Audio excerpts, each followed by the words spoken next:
concept of value was studied in great depth by Professor Michael Porter of the Harvard Business School, who elaborated that various activities of the company could be split into two kinds. On the one hand, you have the primary activities. What are these primary activities? The primary activities relate to inbound logistics. Inbound logistics is the movement of goods into the company, the movement of raw materials, the movement of components into the company. Then we have operations, which is what happens within the company. Third, we have outbound logistics.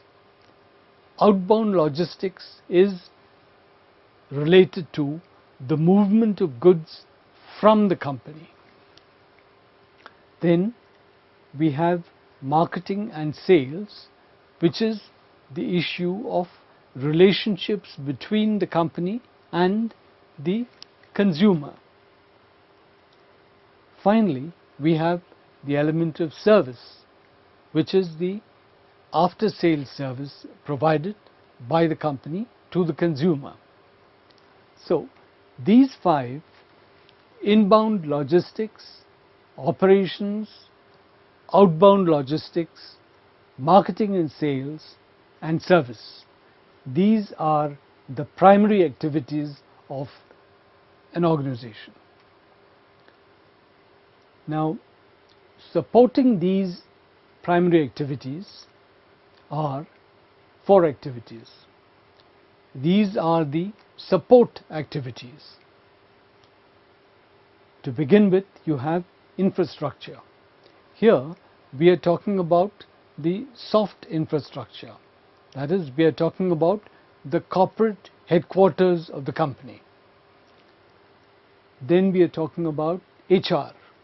We are talking about the people within the company. Then we talk about technology. What is the level of technology which the company uses?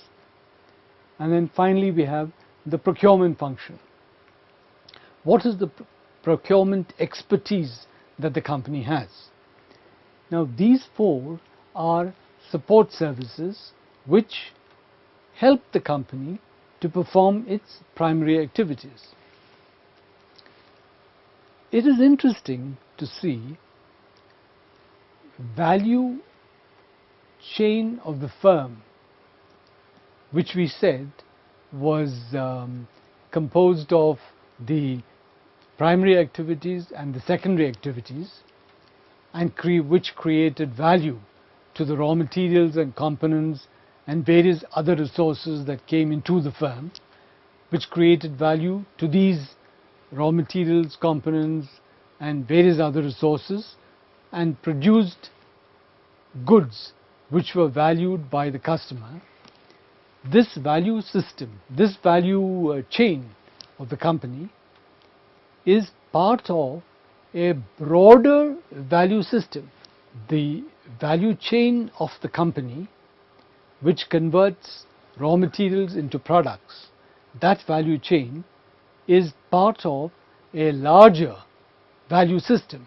The larger value system comprises the value chains of the suppliers, the value chains of the firm, the value chain of the distributor, and the value chain of the customer.